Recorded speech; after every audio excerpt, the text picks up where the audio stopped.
So in this video guys, we're gonna talk about Nvidia's next generation graphics cards, the RTX 20 series or the 2000 series, the next generation Nvidia, whatever you want to call it. We gotta talk all about the new cards guys, more specifically the flagship, the RTX 2080. Now, is it worth it and should you buy one? All the good stuff guys coming up. Hey, how is it going guys? Robin here on Chips Media, bringing you the best tips and tools for gaming on the channel. You'll find PC components, tech gadgets and console accessories as well as product reviews. So if you're interested in that, consider subscribing and also hit that bell icon so that you don't miss out on any uploads on my end. So as the rumors were saying, it has been revealed now, the all new RTX 20 series will become available on September 20th. Now as I mentioned earlier guys, I have already pre-ordered the card, so expect me to cover everything that this new RTX series is capable of. Now if you watched the presentation yesterday, there was a lot of stuff being revealed, but we haven't seen any benchmarks whatsoever, and yeah, the prices is I don't even wanna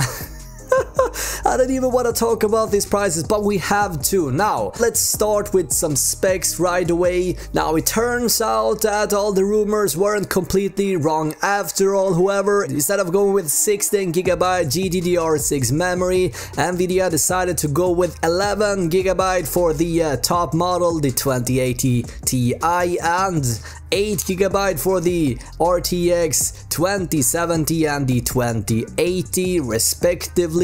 Now for 4K gaming that should be enough anyway, so we're probably not gonna see memory running short anyway. Now we take a look at the specs and compare it with the GTX 1080 Ti. The all new RTX top model, the 2080 Ti, has 4352 CUDA cores, while the GTX 1080 Ti, which is the top best graphics cards as of right now, has about 1,000 less CUDA cores. So the new top model will definitely perform better. That's obvious, right?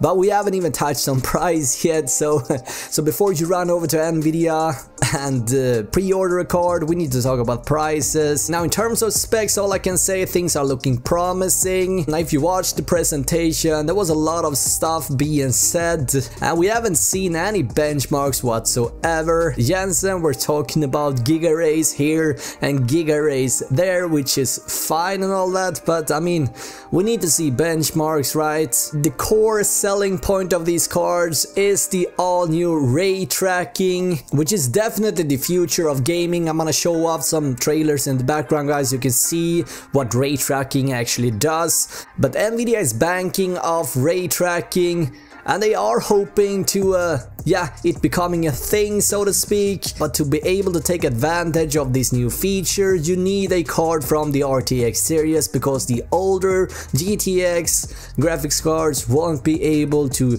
show this new type of features, which is a huge selling argument in itself. RTX is an Nvidia thing, kind of like Hairworks in a way if you like. But that being said, ray tracking is also a part of DX12 and available through Nvidia's SDK that will allow developers to adopt this new ray tracking. That being said, again, ray tracking is definitely the next big revolution in gaming, but the game developers actually has to jump on the bandwagon to take advantage of it, and if they don't, you won't be able to see any advantage and some of the features that the new RTX cards are bringing us. Now keep in mind here guys, games takes years to develop, so I wouldn't hold my breath that every upcoming game will feature this type of stuff. Since this technique is all new, it's probably gonna take a lot of time and plenty of development to actually adopt this new technique.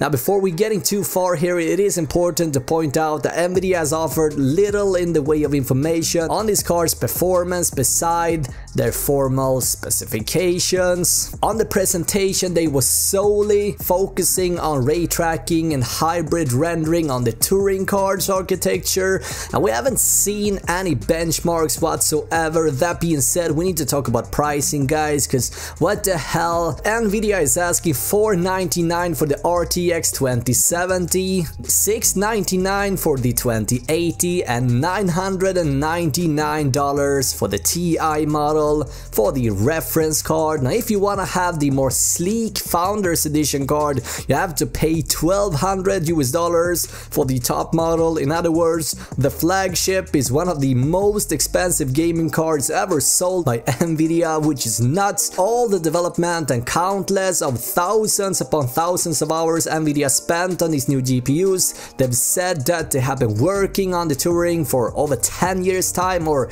10 years time so to speak, which is really mind-blowing of course, and ray tracking is the future of gaming for sure, and they deserve all credit for it. These new Turing cards are retailing at a pretty damn high price tag. Now let me know in the comments guys, what do you think? I mean, not everyone is gonna need a RTX 2080 Ti card. That is probably not a card that many people need, but it's interesting to see these prices over the years has increased. If you look back historically on flagship graphics cards, we can see that prices are going up on each new generation, and this is the results of having a company basically running this show by themselves. We need competition in order to see any price difference. That is my 2 cents. Obviously I want to know what you guys have to say here. With that all said, do I think that you should pre-order the new RTX card?